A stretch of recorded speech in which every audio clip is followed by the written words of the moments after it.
Буудлын спортын олимпиад дэлхийн домогт аваргуудын халза тулаан Улаанбаатар хот ноёс 9 сарын 17-нд Олимпийн 2 алт, 3 хүрэл, дэлхийн аваргын 2 алт, 2 мөнгө, 2 хүрэл медалийн эзэн Болгар улсын тамирчин Мария Гроздева.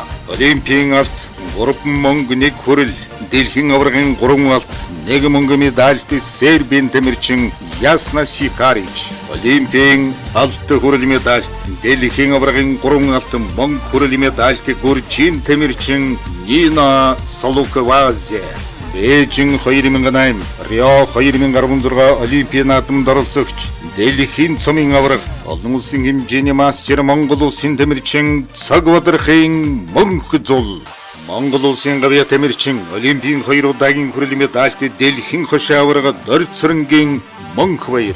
Монгол улсын гавья тамирчин мөнх баяр Хөдөлмөрийн Баатар гавья тамирчин Гүндэг Манарын спортын түүхэн үзэсгэлэн 9-р сарын 16-наас 18-нд Улюмон үзэсгэлэнгийн танхимд буудлын спортын олимпиад дэлхийн домогт аваргууд Монголд халза тулаан хийх өдөр 9-р сарын 17-нд